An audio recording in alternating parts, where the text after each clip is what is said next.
patients from Hampton Roads travel all the way to VCU when they're in pain. It's so excruciating to have to travel 2 hours to get the care that you need. Some patients may need help with coordinating their pain medications with pharmacies and insurance companies who are reluctant to fill those prescriptions. Can you imagine your doctor's written a prescription, you get to the pharmacy and they're like, I don't know. The insurance didn't approve it, you need to get pre-authorization, and you're sitting here suffering. Sickle cell patients need to know about the availability of various treatments such as hydroxyurea and blood transfusions. We also need sickle cell educational programs for the sickle cell community. Not just the sickle cell community, but the community at large, because there's a stigma over the disease. And at the end, we're just asking for improvements in the delivery and access to healthcare services for the sickle cell community. Why shouldn't we? Our family members are suffering. Why shouldn't we get adequate care?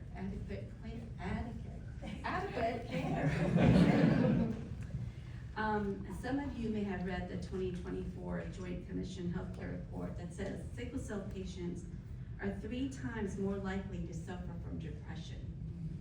3 times more likely. Because they have to deal with excruciating pain on a daily basis. And when they enter that ER, they want to know that there's someone there who's going to take care of them, who's going to provide the adequate pain management to relieve them.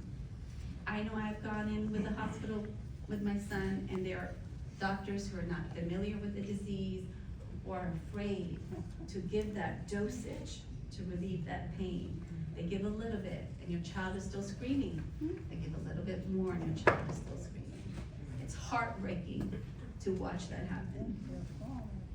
So please, I encourage the General Assembly members to pass the sickle cell bills as well as the budget amendment.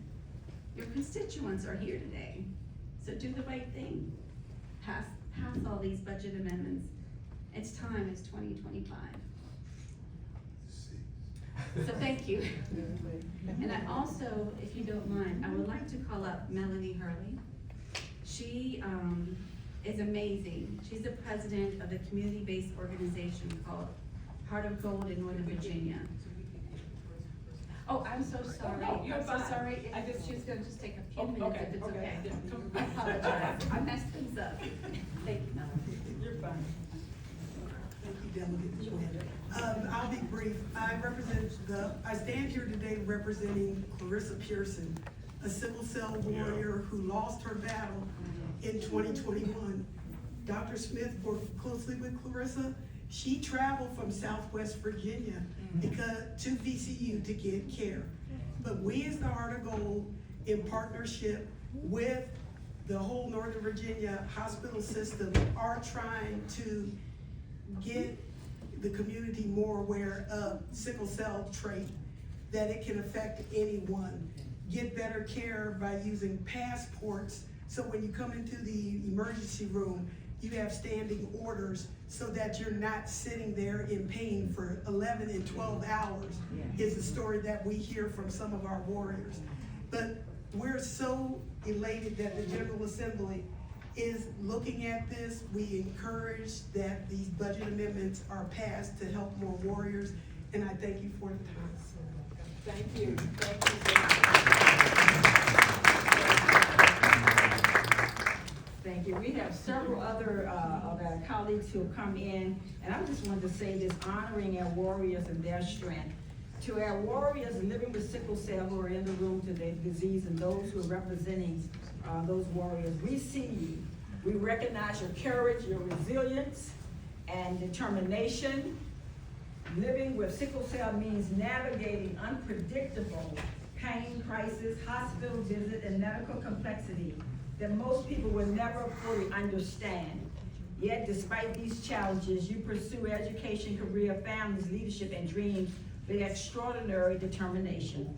Sickle cell is an inherited blood disorder that causes red blood cells to become rigid and sickle-shaped, preventing proper oxygen flow and leading to severe pain, organ damage, strokes, and other serious complications.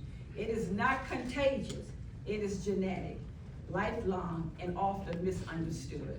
So we want you to know, we see you, we're here for you as legislators, and we are in this battle with you.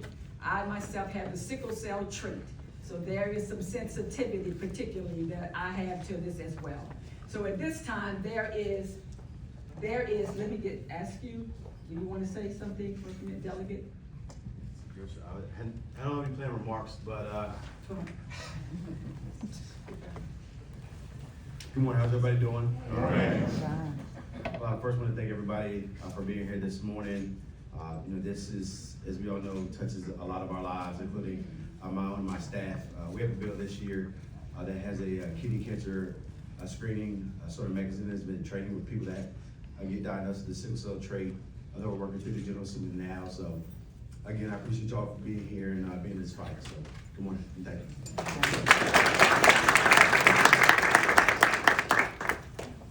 So at this time, I want to bring on our superstar. Yes. My former colleague and friend, certainly, if I'm ever in a fight, I want to be in, I want her to okay, whatever the battle may be. At this time, would you please join me in just giving her a round of applause for making certain that this is in the forefront of everyone's mind, none other than, and I like this ring, the Secretary of our Commonwealth.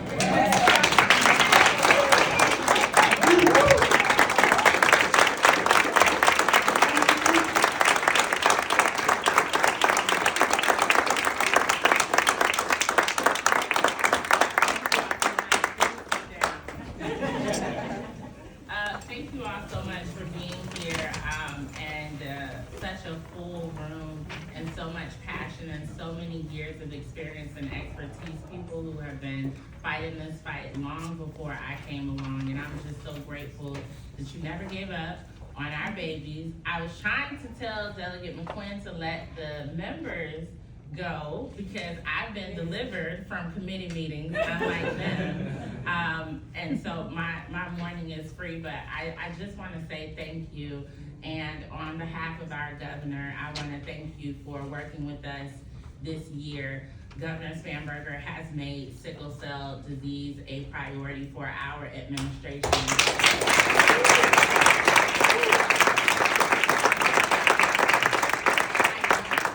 If she is in the room yet, but the senior advisor to the Secretary of Health and Human Resources, Lucy Schwartz, has been working on this issue for months around the clock to help us find the right bills, to help us find the right partners, to help us navigate challenges, because we have been charged by our governor to make no excuses on sickle cell, because she knows that no family should go through what my family has experienced over the last 5 months, losing our 15-year-old to sickle cell disease, something we never even thought was a possibility. We knew she would have a difficult life. We knew that she was strong. We knew that she was brilliant and brave and beautiful and all these things, but you would never tell us that we would only have 15 years. And the pain has been immense. And as Delegate Askew spoke a little about Dewan, who is battling stage 4 renal medullary carcinoma, which is found, I believe, 90% in African American men with sickle cell trait. And some people have said to me, it's rare. Some people have said to me, the number is too small. But how many of our sons are we willing to sacrifice? If we know there is a connection, why are we not screening them? If we know we are losing children to sickle cell disease, why are we not doing more? There's been so much progress, thanks to many of you in the room, but something is happening. When I talk to families, when I go across the Commonwealth, when we have town halls, I hear people say, oh, just get me to VCU. Just get me to Dr. Smith. People driving hours from where I live, from Hampton Roads, to come to VCU. And so we've decided that whatever is happening at VCU, and don't get me wrong, we have great care across the Commonwealth, but whatever is happening at VCU is special, and we need to replicate it. We need to ensure that more people have access to it. So we're putting forward the Candace Act, which is a network that will be based at VCU that will provide some remote support for doctors and hospitals across the Commonwealth for sickle cell, so that people can feel and receive the care that is obviously happening with Dr. Smith and with the team at VCU. And so we have, I think, 7 or 8 sickle cell bills. We have budget amendments. We want to increase funding because we can be a model for the rest of the country, and the rest of the country is watching. I watched my child for 15 years of her life battle this disease. I watched her in pain when she passed away. I went back through some of her, she was a beautiful writer, and she wrote journals and novels and things, and one of the things she wrote is she was watching a TV show, and she said the character had sickle cell, and she said my arm started to hurt just watching this thing on TV. And she said, I know, representation is important, but God, it hurts to see somebody else hurting like this, even if it's fake. That's the pain that we're facing. And the discrimination that many are facing when they go to the hospital, when they're treated like drug seekers. And that's why Delegate Hayes and Senator Locke have amended their unconscious bias bill to specifically require providers to learn about sickle cell disease and discrimination.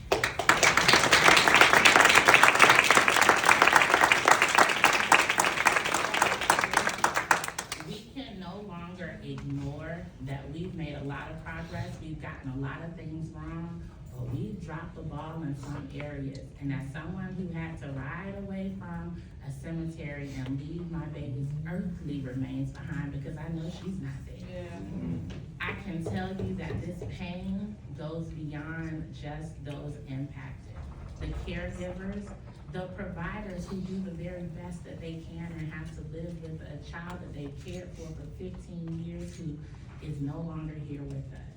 This is a community effort, this is a Commonwealth effort, and I thank you all for being along for the ride with us. And this is not a year, this is not something that we're going to get everything done this year and then we'll lull back into complacency and just, do a few things here or there, or no, this is not that.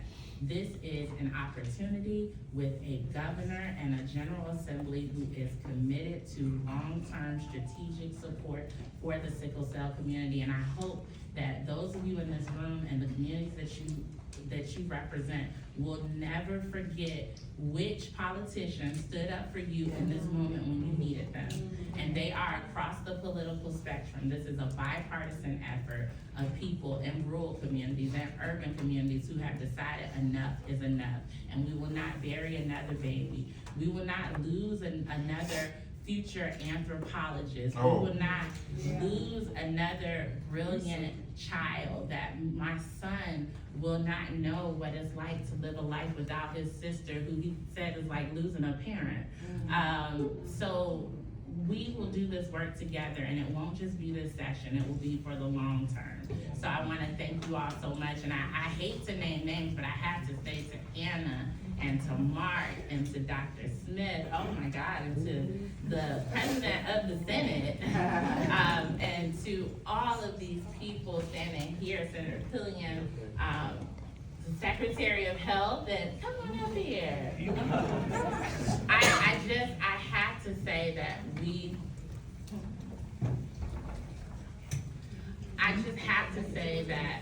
we cannot forget who stood with us. We cannot forget who was bold enough to say that this is not good enough, that we can do better, that our sons who are facing cancer connected to sickle cell trait, that our daughters who are dying we are not going to allow them to be sacrificed by inaction. So I just wanna thank you all so much for being here this morning, for all of your advocacy, and just know that our governor, our leadership, our team, we are here with you. So thank you all so much.